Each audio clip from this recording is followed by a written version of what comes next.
Welcome back to The Rundown.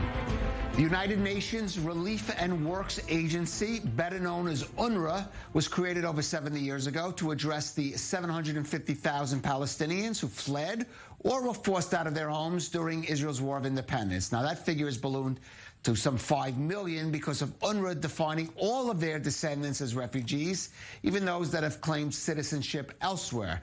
Now, due to a funding shutoff by the Trump administration and the effects of the coronavirus pandemic, the organization is facing a devastating cash shortfall. Our senior U.S. correspondent Mike Wagenheim spoke with UNRWA's Deputy Commissioner General, Leni Stenseth, about how it plans to dig itself out of this financial hole.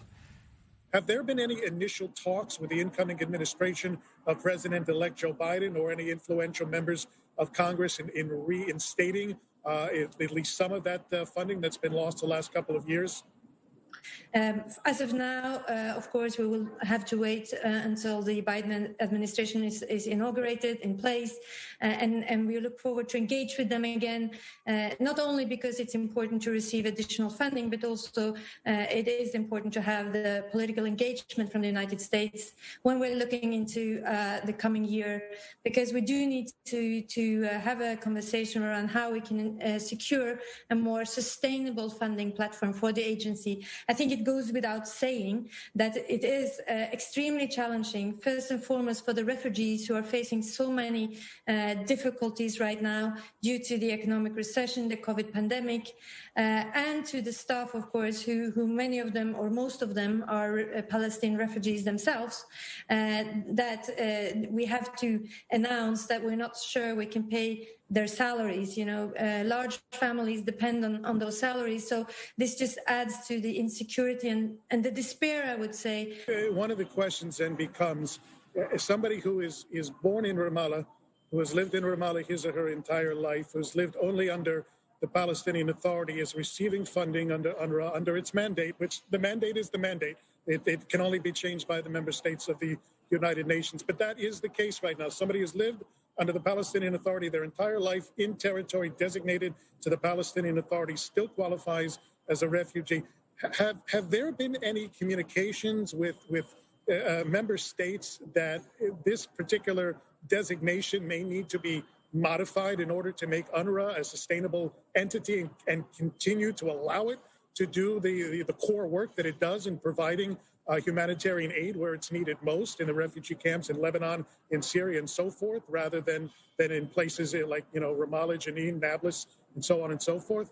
I understand your question, and it needs to be addressed to someone else. We are, basing our work on kind of a task delivered to us, and we do our best to make sure that the refugees do receive the best possible services, that they do receive the best possible education and the best possible healthcare based on that.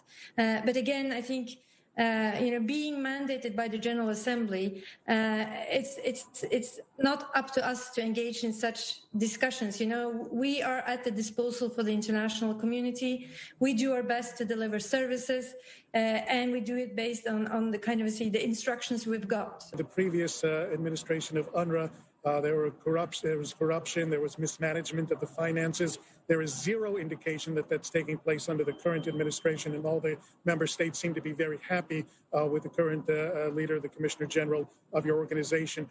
I got to ask you, though, what reforms were actually put in place to make sure that UNRWA is a better steward of the international community's financial contributions, and that there's not going to be any mismanagement in the future?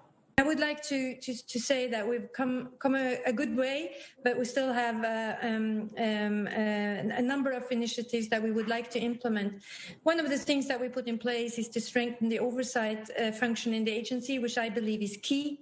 Another initiative that we have put in place is to ensure that we have an ombudsman function in the agency, and we have been so lucky to be able now to recruit an ombudsman that will start his office in January 2021. So that just a few of the examples, Mike, of things that we have put in place. At the moment, UNRWA has an incredibly difficult task in Gaza, primarily because the Hamas terror organization is the authority in Gaza and has obviously a number of loyalists there. There's no way for UNRWA, realistically, to say to all Hamas supporters, you can't work here. There wouldn't really be many left, and they'd be ostracized anyway. So saying that, in terms of safeguarding UNRWA property, making sure it's not used to perpetuate the Israeli-Palestinian conflict, as we've seen in the past, to ensure that schools, both in Gaza and elsewhere, are not designated as places where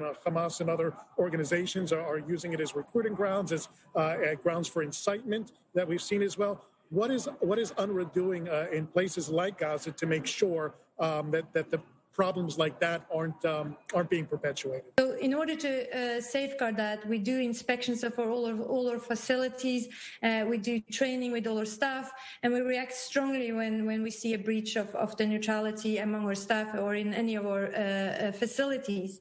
I think there's hardly any UN organization that is scrutinized as much as UNRWA when it comes to neutrality. And I'm quite proud to say that, although, we're operating in a very challenging context, and of course there will be, and we have seen incidents where there has a breach of neutrality.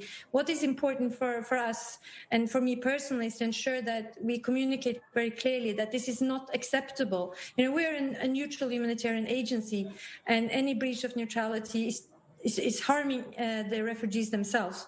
So it's not acceptable. Now we continue to work on improving, our approach to ensure that we can, be able to prevent any breach of neutrality.